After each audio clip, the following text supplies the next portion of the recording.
Hej! Generalnie często mówicie, że lubicie ode mnie vlogi, a ja nie za bardzo mam o czym te vlogi robić, bo zazwyczaj siedzę w domu i jak nie siedzę nad filmami, to siedzę nad muzyką, programuję or some shit, albo nad grafiką 3D siedzę, albo uczę się Blendera i takie rzeczy, co często widzicie na streamach, po jakichś streamach o 3 w nocy, że siedzę i robię krzesło w 3D. Więc jakby ja i vlogi, ja i wychodzenie z domu, powinienem to zmienić, ale dalej ja i wychodzenie z domu z kamerą, to jest trochę problem, pod tym względem, że jestem introwertykiem. Więc wpadłem na pomysł serii, która mogłaby być kinda vlogiem, mogłaby być co jakiś czas, mogłaby dodać różnorodności do kanału, mógłbym się wygadać z tematu, na który mam sporo do powiedzenia. I przy okazji byście zobaczyli trochę tego, co robię w backstage'u, czego nie pokazuję zazwyczaj na kanale. Bo lubię trzymać dużo sekretów, tak powiedzmy dość ściśle, żeby potem był element zaskoku, jak coś wydam, bo nie lubię, wiecie, pokazywać wszystkiego po kolei, jak coś robię i potem to wydawać na zasadzie, patrzcie, to wszystko, co robiłem przez ostatnie, załóżmy, kilka miesięcy, to wszyscy wiecie, co tam jest po kolei. No, macie, nie? Wolę na przykład tak jak załóżmy z utworami muzycznymi, nie pokazywać nic z nich albo jakieś małe strzępki, a potem wydać całość, żeby ludzie się tym cieszyli. Albo tak jak jest Speed Endurance, to trzymam pod kluczem ostro. Więc o czym będą te vlogi?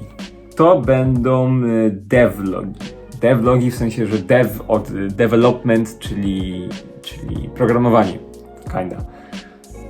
Devlogi z tworzenia przeze mnie gry, a raczej próby. Jeżeli to nie wyjdzie, to zobaczycie mój workflow i tak dalej.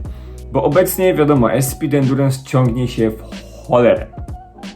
I to planuję w tym roku skończyć. Jestem dość blisko do kończenia tej gry, nawet bardzo blisko. Jeżeli nie uda mi się jednego z błędów naprawić w najbliższym miesiącu, to po prostu oleję daną część gry, dokończę to, co mam dokończyć i już będzie finalna gra, generalnie. Może potem to dodam później, albo to oleję całkowicie, zobaczymy. Bo też chciałbym się skupić na moich 2 projektach teraz, które mam, własnych. Początkowo był jeden, o którym nie chcę za dużo mówić, ale wymaga on ode mnie dużo rzeczy do robienia w Blenderze. Widzieliście na streamach, że siedziałem w Blenderze, mogliście zobaczyć tam jedno pomieszczenie, które robiłem i tych pomieszczeń muszę zrobić wiele i zrobić do nich dużo propów, więc to mi dużo zajmie. Pod kontekstem programistycznym jest ta gra już w miarę zrobiona, jakby jest baza, ale żeby ją dalej rozwinąć, potrzebuję więcej tych elementów 3D i tymi elementami 3D się zajmę w wolnym czasie, jak będę mógł postreamować, to porobić, więc z tamtej gry devlogów nie chcę robić, bo nie chcę zdradzać wiele szczegółów, tym bardziej, że jeszcze sam kilku rzeczy nie wiem i jakby eksploruję to. Speed Endurance nie chcę pokazywać, bo no kinda top secret było, to niech top secret zostanie, nie chcę zdradzać szczegółów, szczególnie kiedy to jest tak blisko wyjścia. Trzecia gra to jest gra, na którą pomysł wpadłem ostatnio, ponieważ zawsze chciałem spróbować zrobić grę na telefon. Ale wysłuchajcie mnie spokojnie, to nie jest, wiecie, Tencent Situation, ani nic takiego. Chciałem zrobić grę mobilną z czystego tego, że jakby... Chciałem zrobić grę mobilną z samej chęci spróbowania zrobienia jakiejś gry mobilnej. To jest tak samo jak widzieliście, że robiłem kilka różnych rzeczy, typu przepisałem FNAF-a 3 i dodałem do niego integrację z Twitchem Piracy Drzwi na streamie. Jeżeli nie widzieliście, to mam coś takiego, ale muszę nad tym siąść i to dokończyć, bo jest Winky Wonky, ale trochę to tam działało, że ten Springtrap był poruszany przez wiadomości widzów. Gra też była zrekonstruowana w miarę wiernie do tego, że wszystkie kamery działały i Springtrap przechodzący z kamery na kamerę. Zrobiłem to w tydzień, więc to był mój taki mały mini challenge. Druga rzecz, którą zrobiłem, taką, wiecie, małą pierdółkę, którą nie wiem, czy dokończę kiedykolwiek. Custom Night Sister Location na VR-ze. Też pokazywałem to raz na streamie. Też nie był dokończony nigdy, miałem problem z modelami, z animacjami. Ale część tego zrobiłem z samej chęci spróbowania zrobienia jakiejś gry na VR, więc to jest też moja właśnie, ta gra to jest chęć zrobienia gry na telefon i teraz w końcu mam okazję.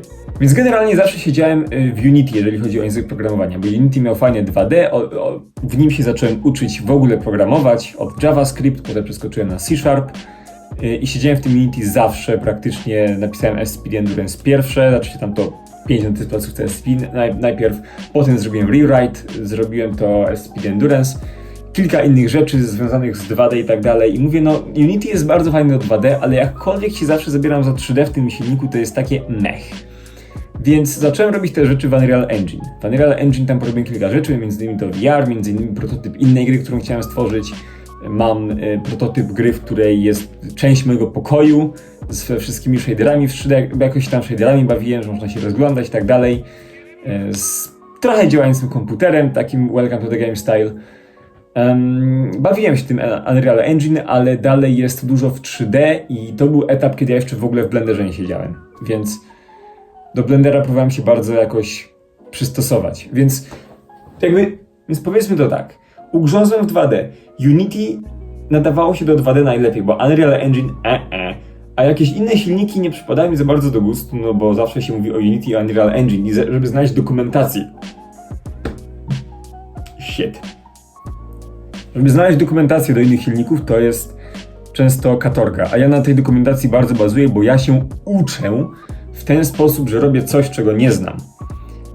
To nie jest tak, że ja umiem programować, bo gdzieś się uczyłem. Ja się uczę tego sam na bieżąco, programując kolejne gry. Więc wszystko, co umiem, to umiem stąd, jeżeli chodzi o programowanie. Nigdzie więcej. Szkoła mnie nauczyła pisać kalkulator w Pascalu, więc olać to. Także to Unity było spoko, ale jest dużo rzeczy, które mnie w Unity wnerwiały. Plus wszystko, co robiłem w Unity jest na zasadzie nie chcę tego sprzedać. I z Unity jest to, że jeżeli chcesz już jakąś grę wydać, to potem jest jakaś komplikacja z licencją za ten program i tak dalej, że trzeba za to płacić. Nie pamiętam ile, ale to potrafiło rosnąć do dość sporych kosztów. I zaczął mi wyskakiwać w internetach silnik nazwany Godot, albo Godot, chyba to jest Godot, to się nazywa. Godot Engine jest to silnik open source, który troszeczkę mi interfejsem przypominał Unity. Open source oznacza, że jest to silnik pisany przez dwóch ludzi obecnie głównie, plus ludzie mają, że tak powiem, cały kod dostępny do niego, mogą sobie go skompilować, mogą tam coś do niego dodać. Ludzie zewsząd mogą po prostu dodać coś do tego silnika i razem jest on budowany przez społeczność. Jest on na takiej licencji, że można na nim coś stworzyć i wydać za darmo, nie trzeba płacić żadnych opłat za korzystanie z silnika. Więc to było kinda ciekawe i miałem też takie coś, że skoro już poznałem Unreal Engine poza Unity, mogę spróbować też poznać Godot Engine.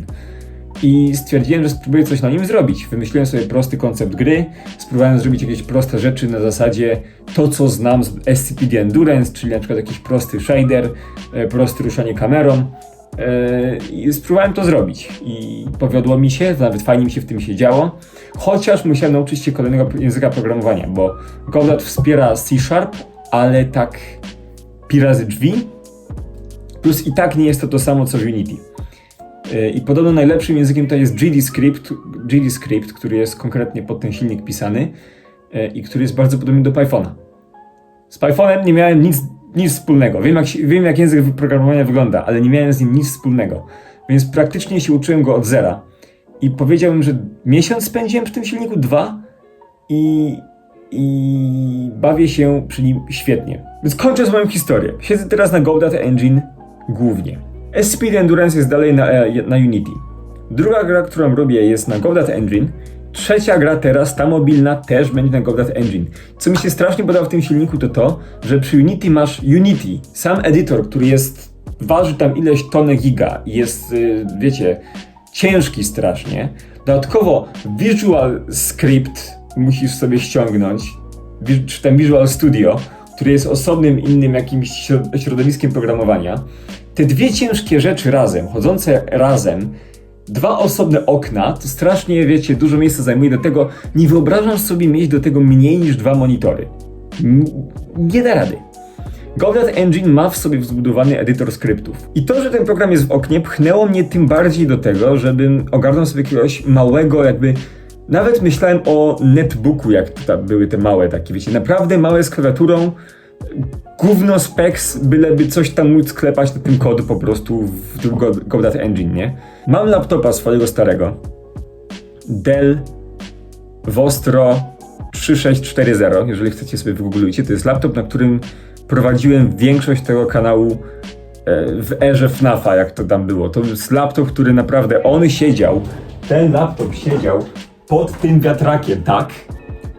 To jest laptop, który jako jeden z niewielu w tamtych czasach On był kupiony w 2013 roku. To jest laptop, który jako jeden z niewielu w tamtych czasach miał aluminiową obudowę tylko dlatego, że skubany się tak grzeje, że ta obudowa dawno by się stopiła. Naprawdę. Ile ten laptop mi zrąbał dysków przez to, jak się grzał, to jest koszmar. Potrafiła mnie klawiatura parzyć od tego, jak on się grzał. Ale przetrwał wszystko i naprawdę to, że jestem tu, gdzie jestem, zawdzięczam temu laptopowi, kocham go całym serduszkiem, do tej pory go mam, do tej pory jest sprawny. Ale on jest beefy.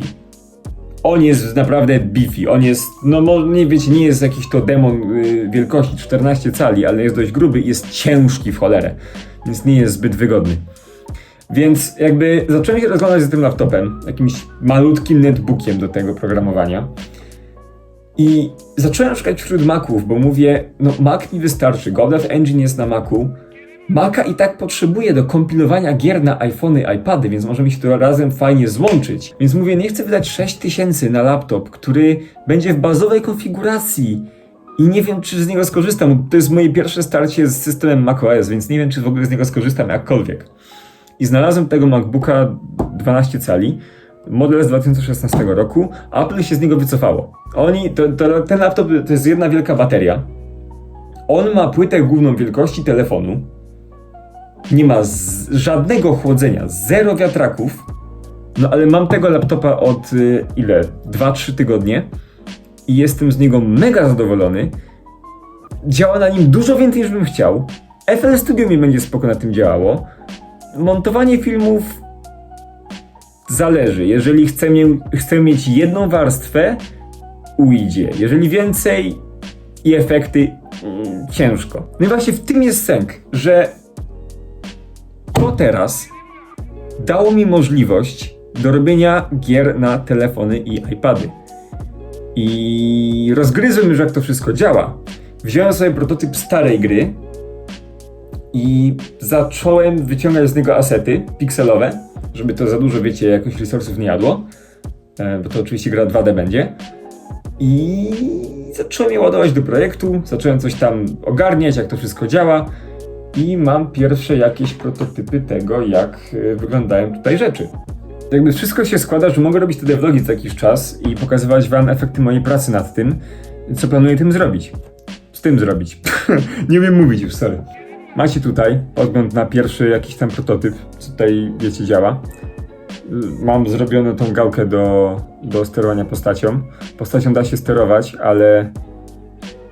ale animacja jest zapętlona w jedną stronę. Mówię, asety z jakiejś starszej gry, którą robiłem. No i działa to na iPadzie. Działa na iPadzie, działa na iPhone'ie. Eksportowanie tego to wystarczy po prostu jeden kabel, dosłownie minuta i jest wyeksportowana nowa wersja do testowania na urządzenie. Także super. Hi there, little fella. Mówię, tutaj mi masa ciem lata. Mam wrażenie, że ten film jest strasznie chaotyczny, ale chciałem wam po prostu opisać jakby podstawę tego devloga, co chcę w nim robić. Bo o ile właśnie, tak jak wam wspomniałem na początku, SCP Endurance i wszystkie inne jakieś projekty trzymam bardzo w rydzach i nie chcę zdradzać za dużo, przy drugim moim projekcie, tej oryginalnej grze, mojej własnej jednej, widzicie mój proces tworzenia modeli 3D, jak się uczę je praktycznie robić na streamach i co dalej będę kontynuował w ten sposób, bo to mi zajmie większość czasu tworzenia tej gry. To na przykład właśnie tam gdzieś w drodze czy coś mogę sobie spokojnie siedzieć nad tą grą. Blender tutaj to nie za bardzo. Coś tam pójdzie, ale bądźmy szczerzy, nie będę tu siedział przy Blenderze raczej. Z tą grą mi się bardzo fajnie na tym laptopie siedzi i jakbym gdziekolwiek jechał, to jestem w stanie zawsze robić rzeczy on the go na kolanie praktycznie, więc mogę zrobić serię devlogów z tworzenia tej gry. Mogę pokazywać wam, jak tworzę tę grę, jaki mam zamysł na nią, opowiedzieć o niej trochę więcej. To może być gra, o której zobaczycie z backstage'u, jak się zabieram za tworzenie gry. Nawet jak ona nie wyjdzie, to wyjdzie fajna rzecz, tak sądzę, jako seria, coś, jakiś, wiecie, pogląd na to, co ja robię w wolnym czasie i jak dużo projektów ja sobie zrzucam na głowę i jak bardzo utrudniam sobie życie w każdej możliwej chwili. No, więc to jest mój pomysł na tę serię. Elec the Game Dev. Sądzę, że zostawię to tutaj w ten sposób. Ta seria też pomoże mi pracować nad tym, co robię. wygadać się o tym, też często mówiąc o czymś bardziej się ma, wiecie, można sobie uzmysłowić kilka rzeczy, które się robi z tym programowaniem, bo patrząc cały czas w kod, nie gadając do niczego, można ocipieć czasami, nie? Więc to jest wstęp bardziej do tej serii. Opowiadam wam, co jak po kolei nastało, że do tego etapu to dotarło. Następny etap, następny odcinek z tego powinien pojawić się niedługo, bo to będzie bardziej opowieść o tym, jak wyglądała poprzednia gra oryginalna, na której ta się będzie bazować. Na czym tamta gra bazowała, jaki mam zamysł na tę grę i no. I wszystkie inne rzeczy jakieś takie. Zostawię sobie coś do gadania tam na tym filmie. Nie wiem, sądzę, że może to być ciekawe. Pomoże mi to przy okazji pozwolić pracować nad tym i utrzymać mój streak filmów. Mogę to też łatwo montować na telefonie od razu. Więc no. Dajcie znać, co sądzicie. Dzięki za obejrzenie z góry i za zainteresowanie. Mam nadzieję, że z tego wyjdzie coś ciekawego i coś just nice. Tyle. Trzymajcie się. See ya next time. Na razie.